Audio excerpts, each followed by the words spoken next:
बिस्मिल्लाहिर्रहमानिर्रहीम। कैसे हैं आप सब? उम्मीद है खैरियत से होंगे। तो लेक्चर के बाकायदा आगाज से पहले मैं आपको बता दूं कि ये जो हमारा टॉपिक है ATLS advance trauma life support, advance trauma life support, ये एक मोस्ट इंपॉर्टेंट टॉपिक है हमारी इमरजेंसी फील्ड में।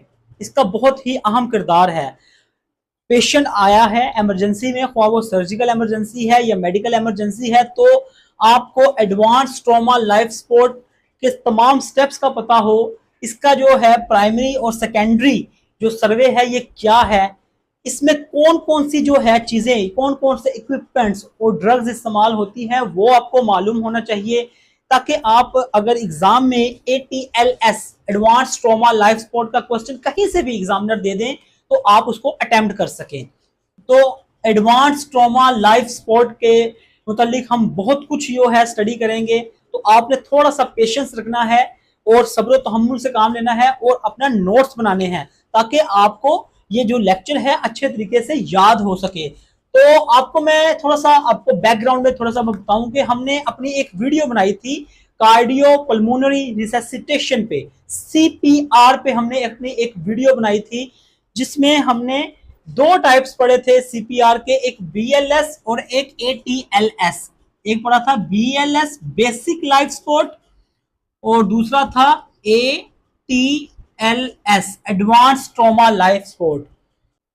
तो BLS को जो है हमने जो है तफसीलन जो है वो स्टडी कर लिया था, डिस्क्रिप्शन में जो है आपको इसका लिंक मिल जाएगा। तो एडवांस ट्रॉमा लाइफ सपोर्ट को हमने आज स्टडी करना है।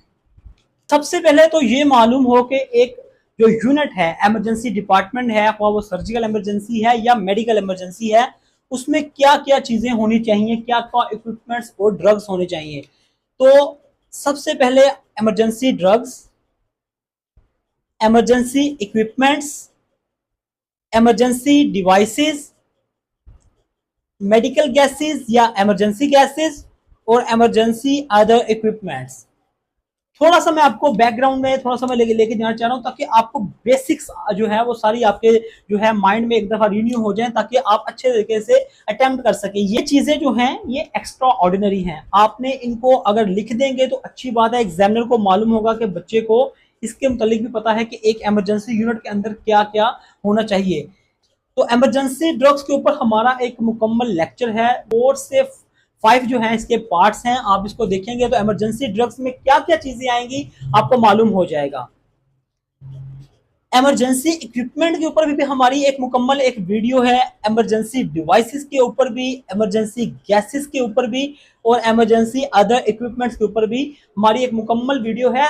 तो ये सारी चीजें एक इमरजेंसी यूनिट के अंदर होनी बहुत जरूरी है। ये एक समझ ले कि एक वर्टिकल कॉलम है एक किसी भी इमरजेंसी डिपार्टमेंट की। तो आए हम अब आते हैं एडवांस ट्रॉमा लाइफ सपोर्ट के ऊपर। एडवांस ट्रॉमा लाइफ सपोर्ट के बेसिकली दो कंपोनेंट्स हैं, दो इसके पार्ट्स हैं। एक है प्राइमरी सर्वे और दूसरा है सेकेंडरी सर्वे। प्राइमरी सर्वे जो है ना, आज हमने इसको डिस्कस करना है प्राइमरी सर्वे को। सेकेंडरी सर्वे को हम एक और टॉपिक में, एक और लेक्चर में, क्योंकि ये थोड़ा सा लेंथी है इसलिए हम इसको पार्ट्स में डिवाइड करेंगे। तो आज हम प्राइमरी सर्वे को डिस्कस करेंगे और अपने अगले टॉपिक में, अगले लेक्चर में हम सेकेंडरी सर्वे को डिस्कस करेंगे। तो प्राइमरी सर्वे की मैंने यहाँ हेडिंग दी हुई है प्राइमरी सर्वे। प्राइमरी सर्वे जो है ये एक मोस्ट इंपॉर्टेंट इसका पार्ट है। आपने किस तरह से पेशेंट को रिसीव करना है, पेशेंट को जब आपने रिसीव करके जब अपने बेड पे शिफ्ट करना है, तो ये एक मोस्ट इंपॉर्टेंट और एक बहुत सेंसिटिव मरहला होता है। आपने एहतियात करनी है कि ये जो सर्वाइकल स्पाइन है हमारा, ये उसका डिस्टर्ब ना हो जाए। तो आपको दिखाया जा रहा है कि किस तरह बिल्कुल एहतियात के साथ आपने सर्वाइकल स्पाइन को सिक्योर करते हुए आपने पेशेंट को जो है टेबल पे या बेड पे शिफ्ट करना है। हार्ड बोर्ड, मैं आपको जो हमारे इमरजेंसी अदर इक्विपमेंट्स हैं इनके अंदर मैं आपको दिखा चुका हूं कि एक हार्ड बोर्ड होता है। अगर खुदा ना ख्वास्ता पेशेंट के वर्टिकल कॉलम या सर्वाइकल स्पाइन, जो कि एक ही हिस्सा होता है सर्वाइकल स्पाइन, थोरैक्स स्पाइन, तो अगर स्पाइन के अंदर कोई भी इंजरी आई है तो पेशेंट को आपने हार्ड बोर्ड पे लटाना है। पेशेंट को जब किसी भी इंसिडेंट पॉइंट से जब पेशेंट को रिसीव करना है, रोड साइड से जब अगर RTA हुआ है या बाइक हिट हुई है, कुछ भी हुआ है, तो जब पेशेंट को आपने एम्बुलेंस में शिफ्ट करना है तो पेशेंट को हार्ड बोर्ड पे आपने लेटाना है आपके स्पाइन पोजीशन में, यानी कि पेशेंट अपनी कमर के बल पे लेटेगा। तो आपने अब इस चीज की एहतियात करनी है कि इसकी जो स्पाइनल कॉर्ड है वो महफूज रहे। पेशेंट को आपने रेस्क्यू टीम से रिसीव कर लिया, सर्वाइकल स्पाइन कॉलर आपने जो है पेशेंट की जो है गर्दन पे लगा देना है ताकि उसका स्पाइनल कॉर्ड जो है वो डिस्टर्ब ना हो सके। और बहुत ही एहतियात के साथ और मुख्तात अमल के साथ आपने पेशेंट को अब hard board to hard board shift करना है। जो आपका हार्ड बोर्ड या ओटी टेबल पे जो आपने उसको जो है बिछाया होगा उस पे अब आपने शिफ्ट करना है। अब आपने जब पेशेंट को शिफ्ट कर दिया, अब आपने पेशेंट का जो है वो अब आपने प्रोसीजर स्टार्ट करना है। तो सबसे पहले हमने, जैसे कि मैंने बताया है कि हमने जो है स्पाइनल वर्टिबल कॉलम है उसको हमने सेव कर लिया। अब हमने आगे अपना फर्दर प्रोसीजर जो स्टार्ट करना है तो उसमें है ABCD और E। ये एक फॉर्मूला है जो आपने याद करना है। यहां पे A for airway, B for breathing, C for circulation, D for disability. इसमें न्यूरोलेप्टिक आपने वर्ड साथ में लाजमी लिखना है, न्यूरोलेप्टिक, ठीक है, न्यूरोलेप्टिक। E फॉर एक्सपोयर, ठीक है। तो ये वो मराहिल हैं ABCD एंड E। इनको आपने अब अपने एग्जामिन करना है और इन चीजों पे आपने अब अपना अगला प्रोसीजर स्टार्ट करना है। तो एयरवे, सबसे पहले अगर हम एयरवे की बात करें तो आपने एयरवे सिक्योर करना है। पेशेंट को आपने देखा है कि सांस नहीं आ रहा। बेसिक लाइफ सपोर्ट में तो हम पेशेंट की जो है चिन को ऊपर करके और माउथ को खोल के हम जो है सांस देते थे, लेकिन चूंकि अब हम एक मुकम्मल यूनिट के अंदर हैं जिसमें हमारे पास तमाम मेडिकल फैसिलिटीज अवेलेबल हैं, तो अब हमने पेशेंट का एयरवे सिक्योर करना है। तो इसको हम 3 तरह से सिक्योर कर सकते हैं। वाइवे का यहाँ पे क्वेश्चंस बहुत इंपॉर्टेंट है। वाइवे के क्वेश्चंस यहाँ से स्टार्ट हैं, मैं आपको साथ साथ लिखवाता भी जाऊंगा। तो ओरोट्रेकियल एयरवे, ओरोट्रेकियल एयरवे आप किस तरह से सिक्योर कर सकते हैं। इसमें एक नेजोट्रेकियल एयरवे भी है, ठीक है। ये आपने पेशेंट का एयरवे बहाल करना है, किसी तरह से भी करें। ओरोट्रेकियल एयरवे यहाँ लिखा हुआ है, आपको दिखाया जा रहा है कि एंडोट्रेकियल ट्यूब आप पेशेंट को पास करेंगे और पेशेंट को आप वेंट या मैनुअल वेंटिलेशन पे आप शिफ्ट कर देंगे ताकि पेशेंट को आप ऑक्सीजन या दूसरी गैसेस प्रोवाइड कर सकें। तो एक तो है ओरोट्रेकियल एयरवे। दूसरे नंबर पे है क्रिकोथायरोडोटमी। क्रिकोथायरोडोटमी ये क्या होता है कि यहाँ पे हमारा एडम एप्पल होता है। यहाँ पे वाइवे का एक क्वेश्चन है मोस्ट इंपोर्टेंट, ठीक है। वाइवे का क्वेश्चन है, एग्जामिनर आपसे पूछ सकते हैं कि बताएं क्रिकोइड थायरोडोटमी में अगर आपने क्रिकोइड थायरोडोटमी प्रोसीजर करना है तो आप कौन सा कैनोला उसमें इस्तेमाल करेंगे। तो वो है 14 to 16 नंबर का, 14 to 16 नंबर, यानी कि ये काफी मोटे कैनोले होते हैं। इनका डायामीटर जो होता है, इनका जो गेज होता है वो काफी मोटा होता है। और अगला क्वेश्चन वो आपसे पूछ सकते हैं कि 14 जो गेज है इसका कलर क्या होता है और 16 का कलर क्या होता है। तो 14 का कलर होता है ऑरेंज और 16 का कलर होता है ग्रे, ठीक है।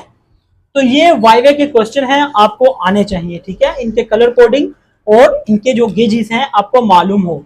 तो आपने सबसे पहले यहाँ पे एसेप्टिक मेजर्स में आपने यहाँ पे कोई भी पायोडीन या सिपरेट से यहाँ पे एरिया साफ करना है अगर अवेलेबल है, क्योंकि इमरजेंसी है, इतना टाइम नहीं होता। एसेप्टिक मेजर्स को इस्तेमाल करके आपने क्रिकोइड थायरोडोटमी करनी है। एडम एप्पल के बिल्कुल यहाँ पे नीचे आपने जो है ये कैनोला पास करना है। तो उससे क्या होगा, पेशेंट को सांस आना जो है शुरू हो जाएगा। मैंने कहीं पे पढ़ा था कि दुनिया की सबसे पहली क्रिकोइड थायरोडोटमी जो है वो सिकंदर आजम ने की थी, अलेक्जेंडर द ग्रेट। कैसे की थी कि वो कोई इलाका जो है फतह करके जो है उस जंग ज़दा इलाके से गुजर रहा था, तो उसने देखा कि एक सिपाही जो है वो जमीन पर रहा था। तो उसने कहा कि इसका सांस मैं क्यों ना इसकी जान को आसान कर दूं निकलने के लिए। उसने क्या किया कि वो जो नेजा है उसके गले में मारा, यहाँ पे वो नेजा उसके इस पॉइंट पे आके लगा, जो एडम एप्पल के जो एरिया जहाँ पे हम क्रिकोइड थायरोडोटमी करते हैं वहां पे लगा। तो उससे क्या हुआ कि उसका वो जो रास्ता थोड़ा सा वहां पे ओपन हो गया, उसको सांस आने लग पड़ा। तो यहाँ पे कुछ मौरखीन लिखते हैं कि पहली क्रिकोइड थायरोडोटमी जो है वो सिकंदर आजम ने की थी। तीसरा है आपकी ट्रिकोस्टमी। ट्रिकोस्टमी ट्यूब जो है ये मोस्ट इंपॉर्टेंट है। तो ट्रेकियोस्टमी भी जो है आप क्या करेंगे, यहाँ पे आप एक प्रॉपर एक प्रोसीजर है, इसमें क्या होगा कि आप ट्रेकिया के अंदर एक ट्यूब पास कर देंगे, ट्रेकियोस्टमी ट्यूब, और उसके साथ जो है आप ऑटोमेटिक वेंटिलेशन या मैनुअल वेंटिलेशन जो है वो पेशेंट की कर सकेंगे। तो ये एक मोस्ट इंपॉर्टेंट जो है ये पॉइंट्स हैं, आपने इसको जो है वो नोट करना है। दूसरे नंबर पे है हमारी ब्रीदिंग। चेस्ट की आपने जो है वो एग्जाम करना है चेस्ट को, कि चेस्ट में कोई जो रिब्स वगैरह की फ्रैक्चर तो नहीं हुई, तो आपने रेस्पिरेटरी जो रेट है वो काउंट करना है, और ये चीजें नोट करनी है कि आया जो है पेशेंट न्यूमोथोरक्स या हीमोथोरक्स वगैरह में या हाइड्रोथोरक्स में तो नहीं गया हुआ, तो वो फिर आपने जो है उस अकॉर्डिंग वो आपने जो है आगे फर्दर प्रोसीजर को लेके चलना है। सर्कुलेशन, आपने पेशेंट के वाइटल साइंस जो है देखने हैं, बीपी देखना है और आईवी लाइन मेंटेन करनी है सर्कुलेशन में, ताकि आप उसको कोई फ्लूइड वगैरह जो है वो आप प्रोवाइड कर सके। बीपी और पल्स वगैरह आपने नोट कर लिया। अब आपने पेशेंट के जो है लिम्स वगैरह का मुआयना करना है कि कोई इंटरनल या एक्सटर्नल ब्लीडिंग तो नहीं हो रही, और इसके साथ आपने आईवी लाइन मेंटेन करनी है ताकि आप उसको कोई फ्लूइड या ब्लड वगैरह, वॉल ब्लड या पैक सेल वॉल्यूम वगैरह जो है हम प्रोवाइड करना चाहें तो हम प्रोवाइड कर सकें। ठीक है, हमारा ये जो है इमरजेंसी ड्रग्स के अंदर हमारा जो है ब्लड क्रिस्टलॉइड्स और कोलॉइड्स के ऊपर पूरा एक टॉपिक है, आप उसको देख सकते हैं। इसके बाद आपने जो है आईवी लाइन मेंटेन करके पेशेंट को आगे आपने फर्दर जो है आप जो है अकॉर्डिंग टू इमरजेंसी आप उसको डील कर सकते हैं। डिफॉर्मिलिटी या डिसएबिलिटी, इसके साथ आपने न्यूरो का वर्ड लाजमी लिखना है। जीसीएस हम इसमें काउंट करते हैं, जीसीएस इसका जो है लॉन्ग एब्रिवेशन है ग्लाइकोकोमा स्केल। तो जीसीएस जो है इसका एक बेहतरीन जो है हल है, इसका एक बेहतरीन प्रोसीजर है कि तो आप क्या कहते हैं, पेशेंट के कंधे को हिला के कहते हैं कि अपनी जुबान दिखाएं।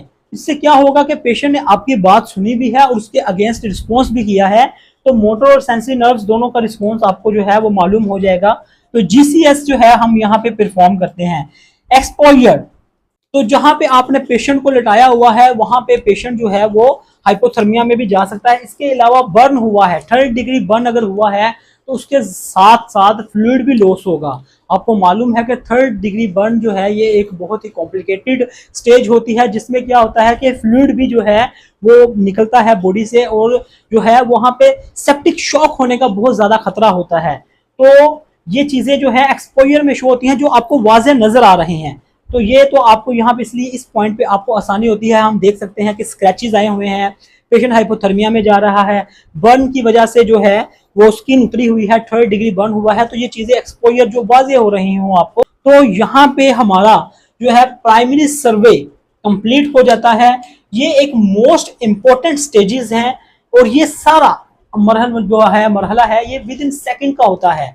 आपने जो है 4 से 5 एटलीस्ट जो है पर्सन्स जो है वो पेशेंट को डील करें, और उसको फौरन से आपने ट्रीट करना है, क्योंकि इमरजेंसी में जो पेशेंट आया है इतना टाइम ही नहीं होता हमारे पास कि हम जो है उसको एक जो है तवील अलकामत जो है प्रोसीजर से गुजार सके। तो ये सारा प्रोसेस जो है ये हमने विद इन जो है मिनट्स में, या आप कहें कि विद इन सेकेंड्स में आपने परफॉर्म करना होता है। इसलिए 3 से 4 पर्सन अगर एक पेशेंट को देखेंगे तो ये सारा मरहला जो है ये जल्दी से जल्दी हम इन तमाम स्टेप्स को जो है वो हम परफॉर्म कर सकेंगे। तो बहुत जल्द हम जो है इंशाल्लाह सेकेंडरी सर्वे के ऊपर भी अपनी एक वीडियो बनाएंगे। ये जो स्टेप्स हमने काउंट किए हैं, यहाँ से सर्वाइकल स्पाइन और जो है स्पाइनल कॉर्ड को महफूज करने से लेके airway, breathing, circulation, disability, exposure, ये तमाम स्टेप जो हैं इन सबको हमने विद इन मिनट्स या मैं विद इन सेकेंड में अगर कहूँ तो ये भी बेजाना होगा, ताकि क्योंकि हमारे पास इतना टाइम नहीं होता।